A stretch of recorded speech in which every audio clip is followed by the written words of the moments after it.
இயேசு உங்களை நேசிக்கிற பிரியமானவர்களே, இந்த நாள் ஆண்டவர் நம்மளோடு பேசும்படியாய் வேதத்தில் ஒரு வசனத்தை கூட வாசித்து ஆண்டவர் நமக்கு கற்றுக் கொடுக்கக்கூடிய காரியங்களை பார்ப்போம். அது யோவான் புஸ்தகம் 10வது அதிகாரம் 11வது வசனம் இப்படியாக சொல்லுகிறது: நானே நல்ல மெய்ப்பன், நல்ல மெய்ப்பன் ஆடுகளுக்காக தன் ஜீவனை கொடுக்கிறான். நானே நல்ல மெய்ப்பன், நல்ல மெய்ப்பன் தன் ஆடுகளுக்காக தன்னுடைய ஜீவனையே கொடுக்கிறார் என்று வேதம் சொல்லுகிறது. பிரியமான ஆண்டவராகிய இயேசு கிறிஸ்து அவர் பிரசங்கித்த போது அவர் ஊமையாக சொல்லப்பட்ட வசனங்கள், அவர் வாயினால் அருளப்பட்ட இந்த வார்த்தைகள், நானே நல்ல மெய்ப்பன் அப்படி என்று சொல்லுகிறார். பிரியமானவர்களே, மெய்யாகவே மெய்யாகவே நான் உங்களுக்கு சொல்லுகிறேன், ஆட்டு தொழுவத்தின் வாசல் வழியாய் பிரவேசியாமல் வேறு வழியாய் ஏறுகிறவன் கள்ளனும் கொள்ளைக்காரனுமாய் இருக்கிறான். நானே நல்ல மெய்ப்பன். ஆண்டவராக இயேசு கிறிஸ்து நமக்கு சொல்லிட்டார். இந்த பைபிள் தான் நமக்கு முன்மாதிரி, அவர் தான் நமக்கு மாதிரி. பிரியமானவர்களே, அவர் என்ன சொல்லுகிறாரோ அதன்படி நாம் நடப்போமே ஆனால் அதை நம்ம ஈஸியா எளிமையா எல்லாவற்றையும் அறிந்து கொள்ள முடியும். நல்ல மெய்ப்பன் தன் ஆடுகளுக்காக தன் ஜீவனை கொடுக்கிற. யாரோ ஒருவரை நண்பர்கள் உயிரையும் கொடுப்பான் நண்பன் அப்படி சொல்லுவாங்க. ஆனா இந்த காலத்துல அப்படி நீங்க அப்படிலாம் பார்க்க முடியாது. உயிரையும் எடுத்துட்டு போயிடுவாங்க நண்பன்கள்.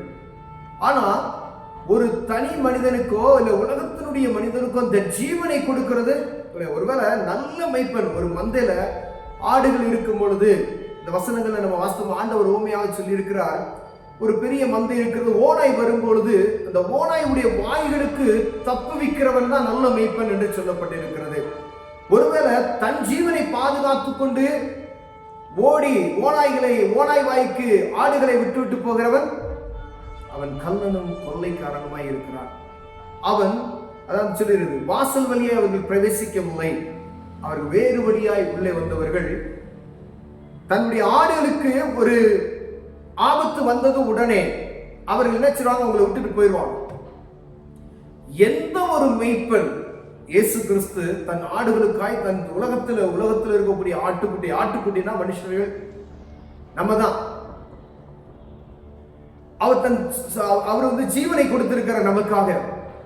ஐயா, அவருடைய ஜீவனை எதுக்கு கொடுக்கணும்? நமக்கு பாவ மன்னிப்பின் நிச்சயத்தை பெற்றுக்கொள்ள முடியாது, நம்மை பாதுகாக்க முடியாது, நம்ம பரலோகத்துக்கு வரும்படியாய், நாம் அங்கு அவரோடு உலாவும்படியாய் ஆண்டவர் அவருடைய சொந்த குமாரன் பாராமல் அவர் என்ன செஞ்சிருக்காரு, அவரையே கொடுத்திருக்காரு. பிரியமான, நானே வாசல். அதுல பாத்தீங்கன்னா, மெய்ப்பெண் இராதவன் ஆடுகள் தனக்கு சொந்தமானவனான, மெய்ப்பெண் இராதவன் ஆடுகள் தனக்கு சொந்தமல்லாதவனுமான கூலியால் ஓனாய் வருகிறதை கண்டு ஆடுகளை விட்டு என்ன செய்வானா, ஓடி போகிறான். அப்போது ஓனாய் ஆடுகளை என்ன செய்யுமா, பீறி போடும் என்று வேதம் சொல்லுகிறது. பிரியமானவர்களே, ஒரு சபை இருக்கிறதுனா அந்த சபையினுடைய மெய்ப்பெண் போதகர் அவர்தான் உத்தரவாதி. ஒரு 100 ஆடுகள் அவர்களுக்கு கொடுக்கப்பட்டிருக்கிற ஒரு மந்தையில அந்த ஆடுகளுக்கு அவர்தான் காவல்காரர். ஐயா, அந்த உலகத்துல காணப்படுகிற அருவருப்புகள், இந்த உலகத்துல காணப்படுகிற எத்தனையோ பாவமான காரியங்கள், நம்முடைய ஆவிக்குரிய வாழ்க்கையை முடமாக்கி போடக்கூடிய எத்தனையோ சூழ்நிலையான காரியங்கள் ஓநாய்களை போல நம்ம எதிர்நோக்கி வந்து கொண்டிருக்கிறது. பிரியமானவர்களே, இப்படிப்பட்டதான ஓநாய்களின் வாய்களுக்கு நம்மை தப்புவிக்கிற நல்ல மெய்ப்பனை ஆண்டவர் தேடிக்கொண்டிருக்கிறார். இதோ நம்ம சபை அப்படின்னு சொல்லிடுறோம், ஈஸியா எளிமையா சொல்லிடலாம்.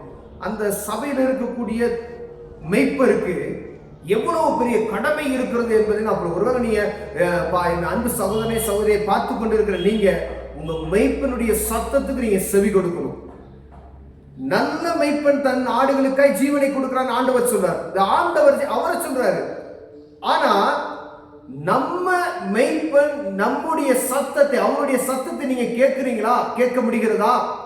இரண்டாவது, உங்களுடைய ஆவிக்குரிய வாழ்க்கைக்காய் உங்க தகப்பன் எவ்வளவு பிரயாசப்படுகிறார், நீங்க பாதுகாக்கப்பட முடியாது. உலகத்தினுடைய எதிர்ப்புகளுக்கு அவர் தடுத்து நிறுத்துவதற்கு அவருடைய பிரயாசங்கள் எவ்வளவு என்பதை நாம் பார்க்கும்படி அழைக்கப்படுகிறோம். 2 விதமான கோணத்துல நம்ம இதை பார்க்கிறோம். ஒன்று, உங்க மெய்ப்பனை நீங்க அறிந்து கொள்ளணும். நல்ல மெய்ப்பன், வேறு வழியாய் வந்த மெய்ப்பர்களும் இருக்கிறார்கள். கள்ளனும் கொள்ளைக்காரனுமாய் இருக்க வேதனை சொல்லுகிறது. நல்ல மேய்ப்பன் தன் ஆடுகளுக்கு ஜீவனை கொடுக்க. ரெண்டு விதமான காரியங்களை காண்பிக்கிறார் ஆண்டவர். அப்ப ஆடுகள் சத்தம் ஆடுகள் மேய்ப்பனுடைய சத்தத்தை அறிந்திருக்க வேண்டும். ஆடுகள் உண்மையான மேய்ப்பனை அறிந்திருக்க வேண்டும். மேய்ப்பர்களுக்கும் ஆண்டவர் இடைபடுகிறார், ஆடுகளுக்கும் ஆண்டவர் இடைபடுகிறார். ஆடுகள் மேய்ப்பனுடைய சத்தத்தை அறிந்திருக்க வேண்டும். மேய்ப்பன் ஆடுகளுடைய சத்தத்தையும் அறிந்திருக்க வேண்டும். ரெண்டு காரியமே. ஏன்னா உள்ள மேலிருந்து ஏறி குறித்து வருகிறவன் மேய்ப்பன் அல்ல, வாசல் வழியாய் வருகிறவன் அன்மைப்பன். அது வந்து திறந்ததுமே வாசல் திறக்கப்படுகிறது. ஆடுகள் அவருடைய சத்தத்துக்கு செவி கொடுத்து என்ன செய்யறதா வருகிறதா. ஆனா ஓனா என்று சொல்லப்படுகிற அநேக காரியங்கள் இருக்கிறது பார்த்தீங்களா? அது பலவிதமான காரியம். உலகத்தில் இருக்கக்கூடிய ஆண்டவருக்கு விருப்பம் இல்லாத அநேக காரியங்கள் உண்டு. அவைகளுக்கு நம்மை தப்புவிக்கிற நல்ல மெய்ப்பெற்ற நீங்க இருக்கீங்களா? நம்ம பாதுகாத்துக் கொள்ளணும். உங்களை கொண்டு போய் ஓனாய் வாய்ப்புல திணிக்கிறார்களா?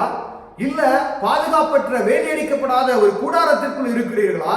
இல்ல உங்களை பாதுகாக்கப்பட்ட ஒரு கூடாரத்திற்குள் நீங்கள் இருக்கிறீர்களா என்பதை நீங்க தான் புரிந்து கொள்ளணும். ஏன்னா கூடுமான மட்டும் தெரிந்து கொள்ளப்படுகிறவர்கள் வஞ்சிக்கப்படுகிற காலத்தில் நாம் இருந்து கொண்டிருக்கிறோம். பிரியமானவர்களே, மற்ற ஜனங்களை ஆண்டவர் எப்படியாவது தொட்டு விடுவார். ஆனா கர்த்தருடைய பிள்ளைகளாய் இருக்கிற இயேசுவை அறிந்து கொண்ட உண்மையா இருக்கக்கூடிய பிள்ளைகள் வஞ்சிக்கிற காலமா கொஞ்ச காலம் தான் அவனுக்கு இருக்கு. அவங்களெல்லாம் பார்த்துக்கிறேன், நான் ரெடியா அவங்களாம் விட்டுறான். ஆனா இவங்களை பூரா முதல்ல க்ளோஸ் பண்ணணும்னு சொல்லி கர்ச்சிக்கிற சிங்கம் போல எவனை விழுங்கலாமோ என்று வகை தேடி உள்ளேயே கிரியை செய்து கொண்டிருக்கிறதை நாம் பார்க்க முடிகிறது.